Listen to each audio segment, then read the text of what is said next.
back with another episode of the RepVue podcast. Today we've got Dan Summers, VP of Growth and Acquisition Sales over at Sprout Social. Thanks for joining us, Dan. Thanks for having me. It's great to meet you, Darin and Ryan. Yeah, great to meet you. Yeah, likewise. So Dan, would love to hear just a little bit about your background, how you ended up at this role at Sprout, and go from there. Yeah. So a little bit about my background. I lead the new business and growth sales teams for the Americas here at Sprout, which includes our SMB mid-market agency and LATAM sales teams. As a leader, I am passionate about skill development and coaching, and I get a ton of energy from helping our team and people reach their full potential. On a personal level, I'm a proud father and husband. In my free time, I enjoy spending time with my 3-year-old daughter, my wife, Jen, and our pup, Kona.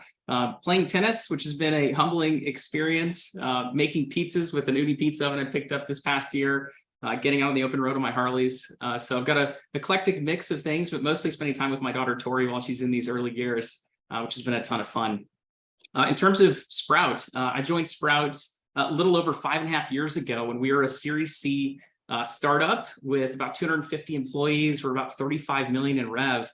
And I just saw an awesome opportunity. There were really 3 things that stood out that were really, really important for me. The first one was leadership. We have an exceptionally strong executive leadership team.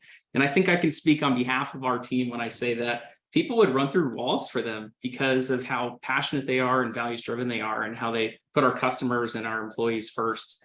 The second key reason was social. I knew this space was important. It's all around us. We're all active on social to an extent. But the technology that the company has built, the TAM in our space, was just truly inspiring. And the last piece is opportunity. I had the opportunity early days at Groupon to help lead a transformation from a high velocity feature function selling style of sale to a more consultative sale. And when I was joining Sprout, it was shortly after our president, Ryan Barretto, joined, and he was in the midst of transforming that sales organization from this high velocity inbound funnel, which we still very much have today, but helping that team really hone their craft around consultative selling, which has served as well as the product has become more sophisticated, as the space has evolved. So there's some of the key items there. I'd love to understand, and there's a lot of products, and I agree with you. Social is becoming more important, particularly as the buying experience changes and how you define influencing the top of funnel. Maybe just tell us a little bit about the platform, the Sprout product, like who's getting value out of it, and what if I'm a potential seller for Sprout, why would I be excited about it from a product standpoint, product market fit standpoint?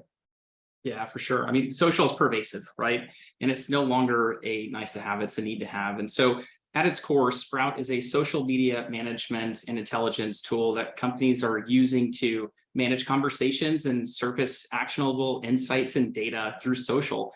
That's having a big impact on their businesses. We're a platform solution that's consolidating the complexity that exists across all of these different social channels into a powerful, elegant, and seamlessly integrated platform that can be leveraged across the organization. It is absolutely a horizontal impact, right? You're impacting all parts of the organization, not just marketing, not just care, but folks making product decisions, commerce decisions. It really impacts nearly every aspect of the business.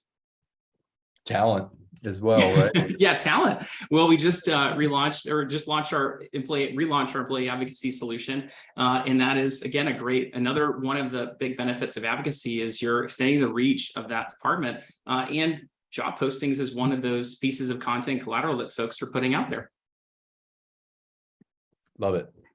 No, thank you for clarifying that. And as part of the culture, do you feel like folks at Sprout are more active on social than maybe I know you came from Groupon, so but it's been a while, but and social has evolved so much in your time at Sprout, but do you feel like folks within Sprout are like embrace that and are active on social channels? Absolutely. Because of that? Absolutely. Yeah. I think part of it is you want to understand what's happening across the market. I think a lot of folks have personal passions on social. Some of our team members have their own large followings on social. In fact, one of the leaders on our team has a handle Chicago Beer. And if you follow his content, he's got videos with over 1 million views on TikTok. And so, yes, there's definitely a number of folks on the team that have their own creative outlets on social. I do think because of the space we're in, it encourages people to use social. And then as I shared with that employee advocacy solution, we make it a lot easier for folks to get that curated content out on their channel. So a lot of the stuff you see me posting on LinkedIn was curated by our team. And so that's content I get to put out there. And in fact, you've probably seen one of the more recent posts that are circulating, highlighting our placement on RepVue as the #1 publicly traded company on the platform. And so that's been an exciting post. Hopefully you've caught as you've seen your feed on LinkedIn fill up. Yeah, and I just love this space of like social listening, leveraging social content, how it helps impact business decisions. I think about our audience that's going to listen to this. It's salespeople that are potentially going to want to work at Sprout, especially given your rating on RepVue. And again, congrats on being the #1 publicly traded company on there. It's awesome. Thank you.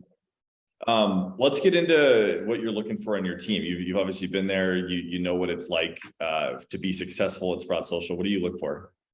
Yeah, so we're looking for essentially folks who are going to add a tremendous amount of value to the organization. And so when I think about hiring across any of our roles, we're going to be looking at characteristics and competencies.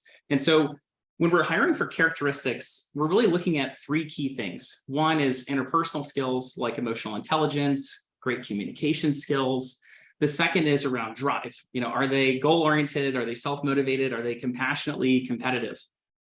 They want to be the best, but they want to help everyone around them, which is a really important distinction of just competitive.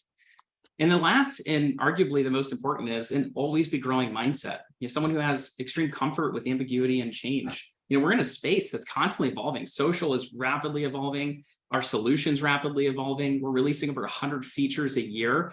And so really being adaptable and being able to understand what's going on in the market, understand what's happening across the product and where we're adding value is a really important factor. And having the ability to be able to be adaptable is really important. Having really strong natural curiosity, I think, is huge in sales, right? You want to genuinely want to know what's going on within the businesses you're working with. Have a really good, strong growth mindset and be highly coachable, really eager to get that feedback to get better. Now that's the characteristic side. So those are the things that are innate traits. These are the things that we expect folks to have.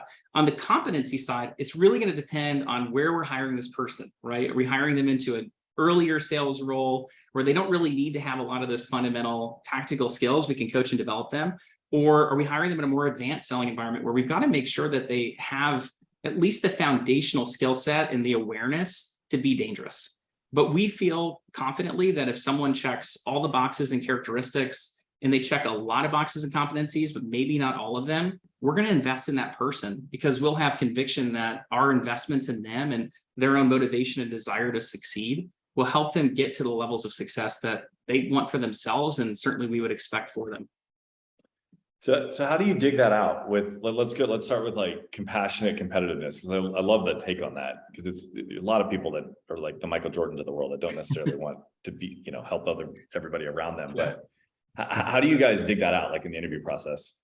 It's a great question. So for competitiveness in general, you're asking folks around, their goal orientation, how they're performing against their peers, right? Those are ways to find out, are they a high performer? Are they doing really well in their role, and why not, right? And folks can have good stories around their placement in the stack rank, right? They may not be the highest performer, but they're an up and coming performer. So we want that context. What I'm really looking for there is, one, are they passionate about their craft? Are they also passionate about helping others on the team? What are some of the ways in which they've added value to their own sales team or to their sales org? And so there's a number of examples of folks that will come through and talk about how they were a high performer, but they also proactively shared best practices.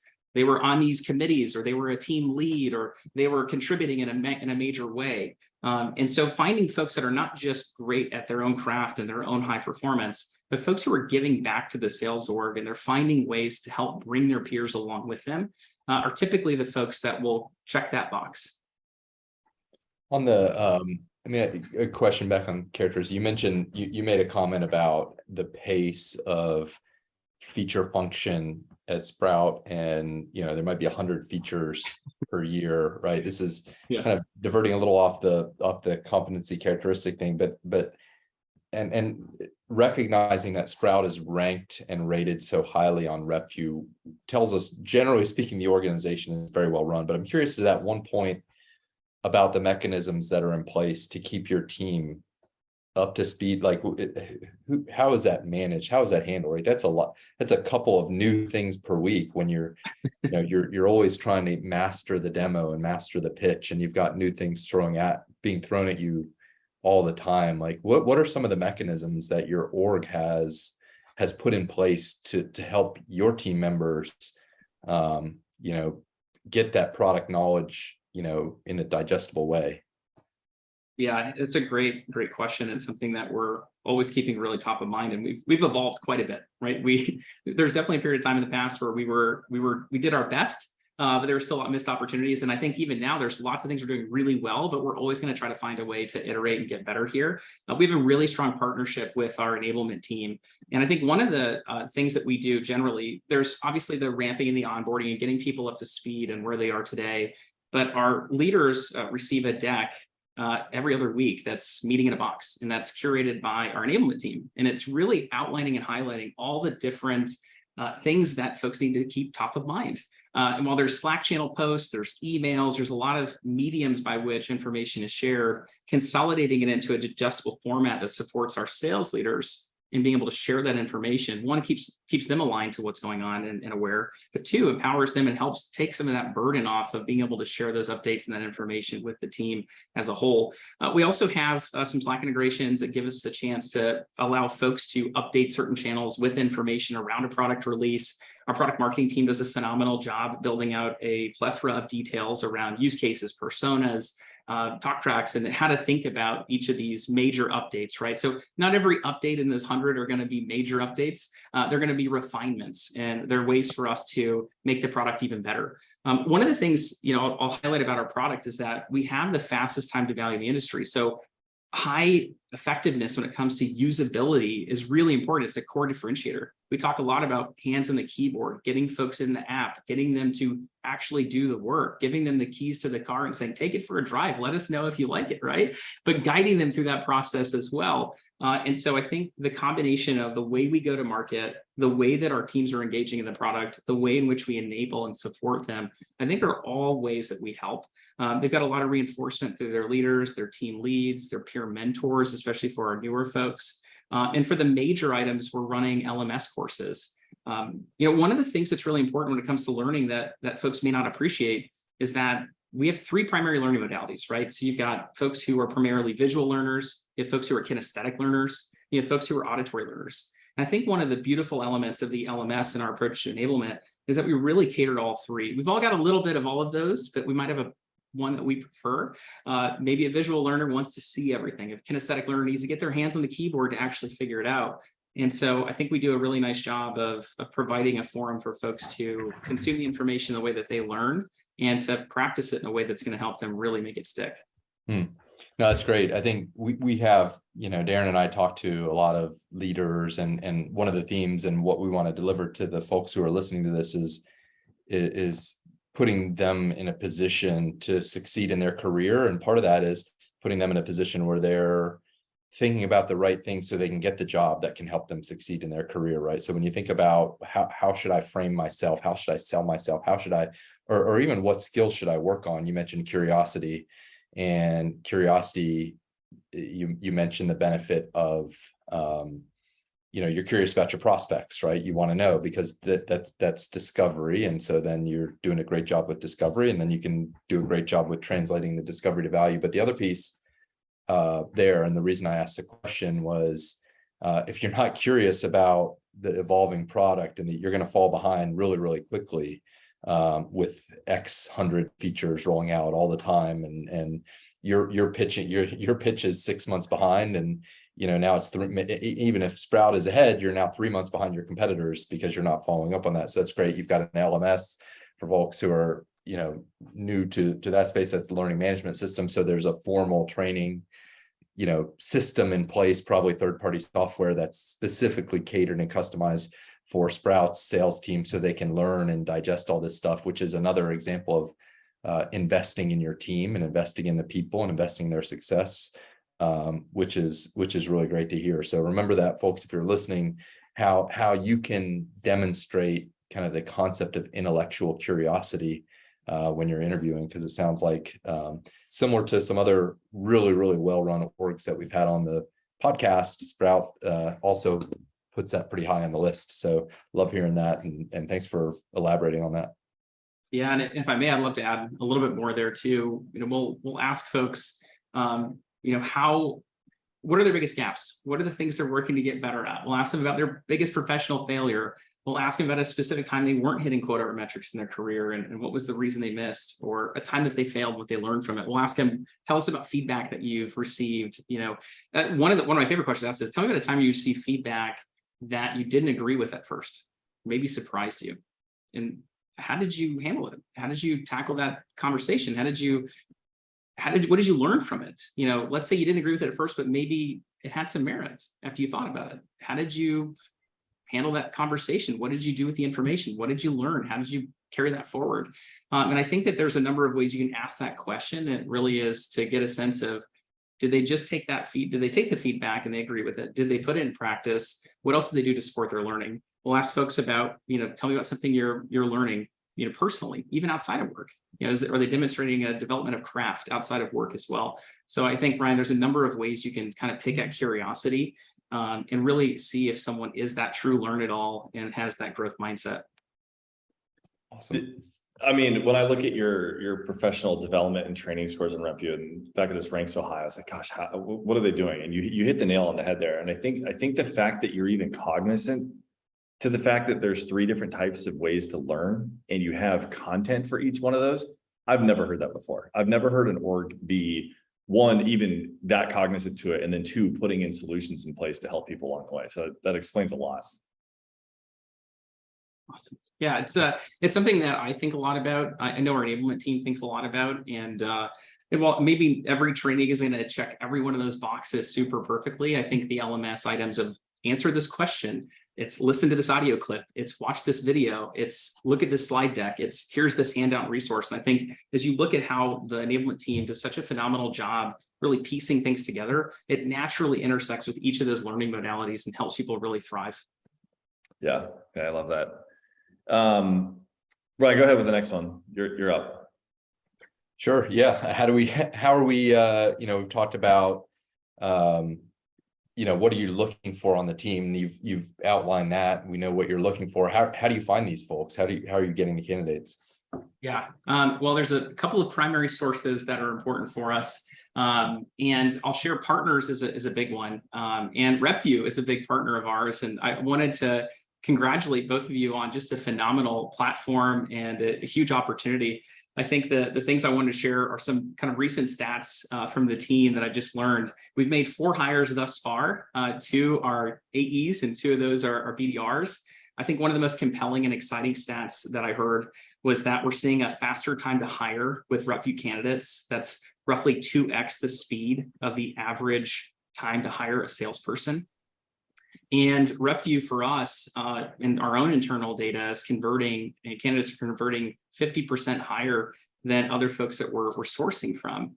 And so those are maybe some feathers in your cap and the things that are really exciting about the quality of candidates that we're getting from RepVue. And I think it's the approach you're taking, the transparency, the education, the ability to really vet out an opportunity and see if it's going to potentially be a fit for you. That research you're doing, just like you're doing pre-call research in sales, you're really doing pre-interview research and want to understand what you're getting yourself into. So kudos to you all on what you've built. So I wanted to share that because I thought that'd be helpful. Thank you. Two other pieces that are really important. One is referrals. So we're paying a referral bonus. That's something that I think a lot of organizations are doing. It's a big source of talent for us. And then last is our career site and employee advocacy. So again, I'll share that solution's helping us really get those critical roles out the door on important platforms like LinkedIn, where folks are looking for those opportunities. They're looking for a place to grow their career. So those are really the kind of the 3 key areas that we're seeing a lot of success today. And then obviously One thing I think is kind of implicit as sales leaders, we're all out there, trying to find that talent and reaching out to people, cold prospecting into potential candidates as well. So that's another thing tactically that we're doing to try to make sure that we're top of mind for folks.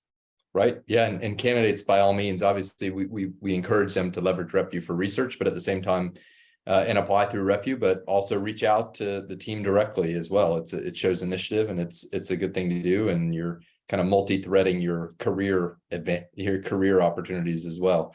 Love that. So kind of, we know what you're looking for. We know where you're getting folks. Somebody's applied. What are they getting themselves into? What does that process look like? And yeah, how thorough is it, or what are the different steps? Yeah, it's a great question. So the interview process is gonna, it's one as just a level set on interviewing for us as a whole, how we think about it. We want it to be an efficient and engaging process. And the way in which we structured it, we've gotten some really positive feedback from candidates that it's one of the best interview processes that they've ever been through, which is a high honor, right? It could be a stressful engagement, but we want it to be an awesome opportunity to do a mutual evaluation. For us, it really starts off with that recruiter phone screen, that first touch, followed by a hiring manager interview where we're starting to vet out those competencies. Do they have the experience and skill set we need for this role? And then we go into a panel interview process where we're really assessing those characteristics and the competencies to ensure there's a really strong alignment and role fit. And we wrap everything up with the final presentation. And so in that final presentation, we're providing an agenda, we're providing guidance for them to come in and to really showcase their talent and why they'd be the best fit for this role. And for some of our roles, we'll also do a mock discovery call, a role play of sorts, which gives us a sense of some of the specific sales skills that they've cultivated and how they would apply them at Sprout. Are they doing a discovery call with your product, or are they doing one with a product that they've sold? How do you think about that? Yeah, it's a great question. So we're actually providing everything for them. So we provide them essentially a scenario of a specific organization, a company. We provide who's going to be on the call, what their roles are. We share the essentially some of the key details we hope that they'll uncover. We hope you uncover this information in a discovery. We give them a sales process to follow, because it might be different than what they've experienced in the past. And we give them a lot of preparation and tips. And so we give them a case study, we give them a slide deck. So we really try to make it as easy as possible. They don't need to know our product. They don't need to be an expert on Sprout. But what we do hope that they'll be able to do is follow those directions, right? That's the first and foremost thing that's most important. Did they build rapport and engage all parties on the call? We usually have multiple people on the call. We'll have multiple roles. How do they manage multiple folks on the call? Did they uncover the information that we asked them to uncover, as well as maybe additional insights? And overall, we're really just evaluating their approach to the call, their curiosity, the questions they're asking. Did they do some extra work in really reading that case study? Do they have some natural curiosity around our space or around some of the value that they could add for this, this fictitious opportunity that we've asked them to work through? And so it's been an awesome opportunity to really start to evaluate some of those core skills without really putting a bunch of pressure on them, right? We're not asking them to know the product. We're not asking them to know everything. We're essentially giving them everything they would need to be successful in that process. Cool. I love that. And for folks listening that are thinking about interviewing, whether Sprout or somewhere else, and you hear about a role play or something like that, I think it's really important to know that for the most part, maybe some bad exceptions notwithstanding, you're really, really rooting for them, right? Like you're giving them the playbook, you're giving them the menu and the roadmap for this, and everybody's really rooting for you. And that I think a lot of folks that get into this for the first time, or they haven't done one of these in the past, think it's kind of a you versus them or something like that. Whereas everybody's really on the same team and wanting you to succeed.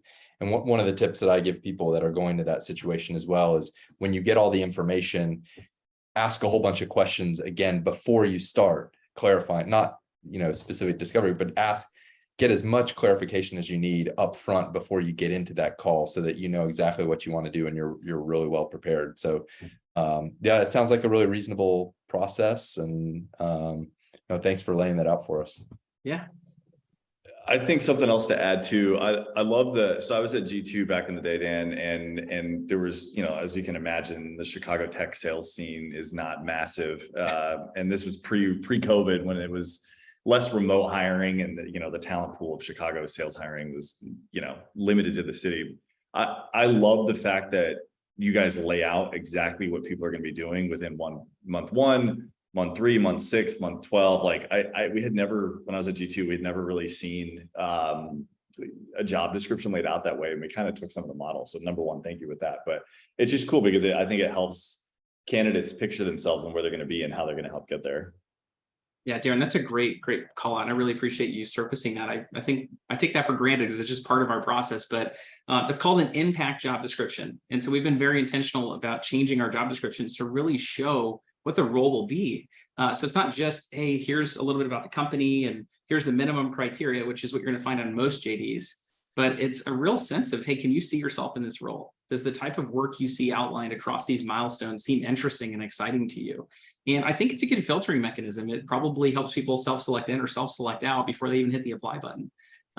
So I really appreciate you highlighting that. I think it has been an impactful change that we made over the last couple of years. Yeah, definitely. So let's get into maybe a candidate that you thought would have been a great fit, that didn't end up getting the job, and how that played out. Yeah, it's a great question.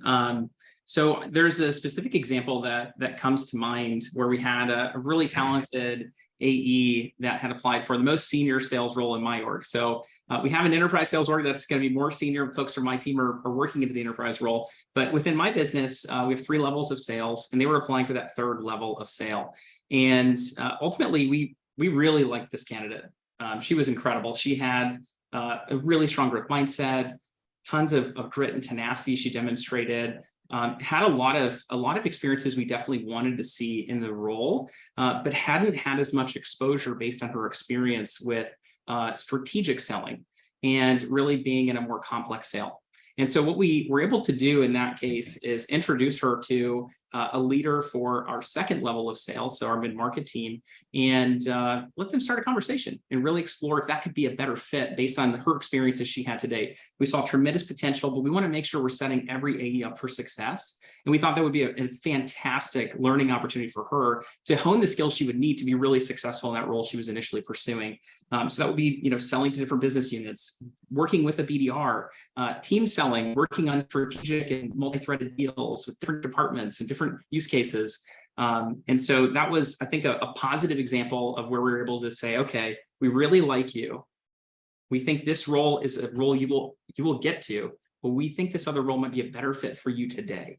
And I think it was a great way for us to not miss an opportunity with a fantastic candidate and just find another place for them to flourish. And they're already flourishing, and we fully anticipate that they'll get to that level in short order.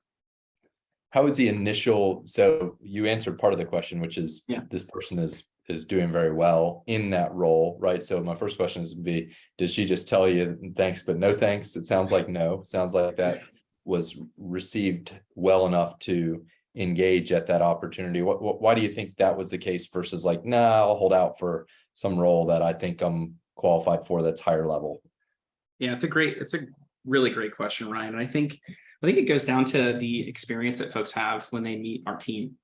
I can't speak for this individual. I didn't ask them explicitly for their feedback on this, but if I were to infer how that process went, and from some of the feedback I did get from our team, is they were really excited about Sprout. They were really excited about the leadership team.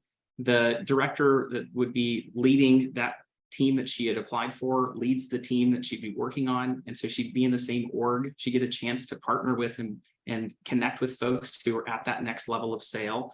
And I think it was a combination of being excited about the product, excited about the industry and opportunity, and being excited about the leadership team that they'd be surrounded by. And initially they're interviewing with a frontline leader they would work with, but they didn't meet that other leader in that process. And so once they got engaged with that other leader that they would be working with in this new role, I think that probably gave them the confidence they needed, that they'd get the coaching and development to be where they want to be in their career. And it probably was a helpful calibration on, hey, this is based on our space, based on our business, and based on the experiences you've had to date, which are fantastic. We think that this is the right place for you to really grow and flourish at this stage. And ultimately, I think she saw a path to get to where she initially wanted to get to. So I hope that answers the question, gives a little bit of additional context there. Yeah, no, it's a great story. Love it. A lot, because a lot of times people, no, I'm going to bounce because I don't, I want this higher level role. So no, that's great. Yeah, I mean, I had an example of a leader hire for a closing leadership role, and I had referred her to our business development director to look at her as a potential candidate and connect with her as a candidate on the business development team.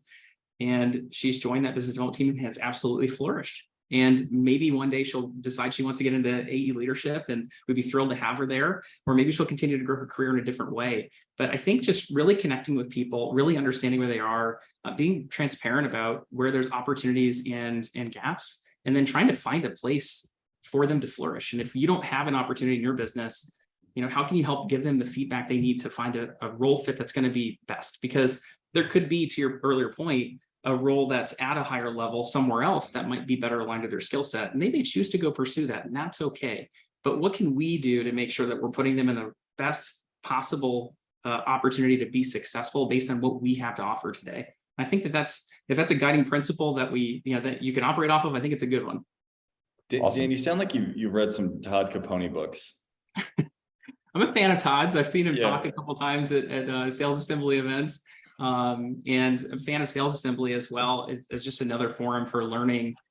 We send a note out to the team I believe it's at least every month with the Sales Assembly events that are happening too for folks to sign up for. So plug for them as well. Yeah, Todd's got a great book called Transparency Leadership. His first book was Transparency Sale, about leading with not leading with your strengths and leading with the things that you've got room to improve on. It's like, hey, we don't have this integration, or we don't have this type of product functionality out of the gate. And he does it with Transparency Leader too, because it's just being upfront with people, and it's having a more real conversation than saying, hey, thanks for applying for the role here, but we don't have anything else. Instead of saying, hey, or like what you did, you said, hey, we've got a role in the BD team that might be a better fit for you, and that worked out. So I appreciate when people do that versus just kind of shutting people off. For sure. Yeah. So someone joins, they go through the process. What does ramp look like? Because especially up market, it's got to be some time to get some of these deals done. You guys have a pretty sticky product. Yeah, ramping is really important, right? You got to hiring the great, perfect talent is going to be fantastic, but you've got to have a wonderful process to be able to support their growth and development. So for us, the ramp is really, in the onboarding itself is very intentional. So there's a company onboarding that we put everybody through, as you might expect, right? And also ultimately, we're trying to help them understand a little bit about Sprouts, the fundamentals of the organization, the culture, and then our product. And then we get into some of that role specific training. And so there's a number of things that we're hitting on that front. And I think that while that's incredibly important, and the first 4 weeks are going to be really, really impactful at helping set folks up for success, as they get out to the sales floor, they're partnered with a peer mentor, they're working with their team lead, they're working with their peers on their team, their manager is working through essentially an onboarding checklist to make sure that they're set up for success, and trying to teach them some of the very specific, fundamentals of the role that they're in. That are maybe more specific than what they would get in a broader training that we're doing for our new hires. I will say that one of the things I'm really proud of at Sprout is we've built a really collaborative culture, and there's a number of ways that we share best practices. There's certainly the team meetings that the teams are running every week, that there's a space to celebrate and recognize folks. There's also our Slack channels. We have a number of Slack channels. We try to keep those as organized as we can, but there's a number of ways that folks can get together to share best practices, or ask a question that they're not afraid to ask. Right? I think when you don't know what you don't know, you got to find ways to build that awareness, and then you want to make sure people feel safe when they're asking those questions. So we try to be very intentional about creating forums for folks to ask questions and to get what they need. And then, as I shared earlier, that meeting in a box framework, I think, is really impactful for our leadership team, and constantly bringing people with us, right? Because like you said, there's constant innovation. There's things always changing. How do you make sure everyone's informed? Well, having an organized way to get information out is a really important part of that.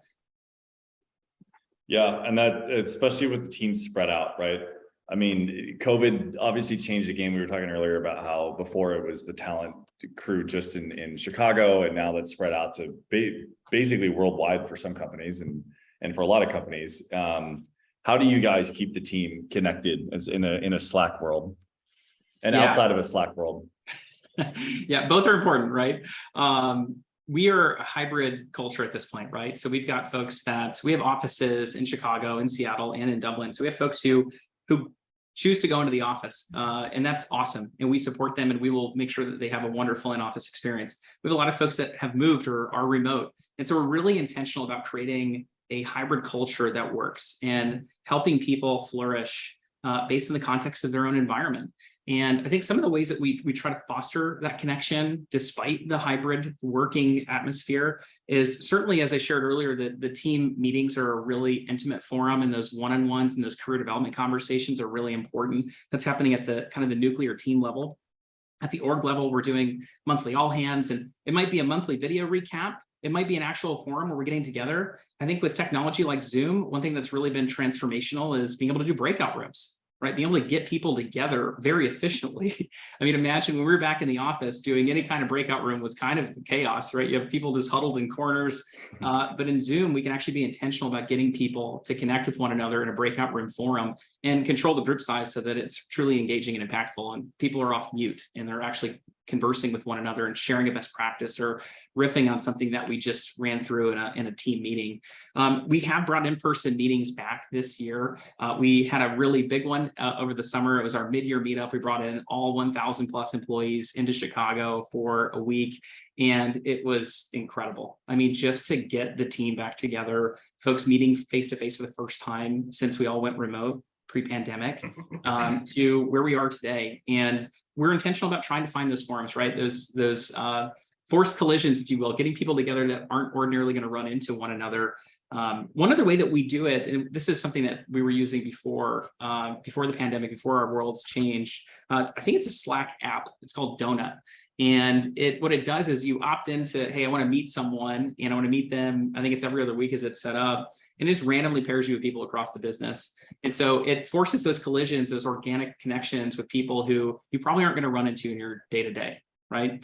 The other thing I'll share from like just a best practice sharing and connection perspective is we leverage Gong. So we can share out those best practices. We can have a call where we're reviewing a call together as a group. We're really celebrating what someone's doing really well, or collectively brainstorming on ways that we can improve. So I think there's a number of different forums and formats by which we're trying to be intentional in creating connection. I think we're doing a pretty decent job, but we're always looking to find better ways to engage the team and to make people feel like they're really connected.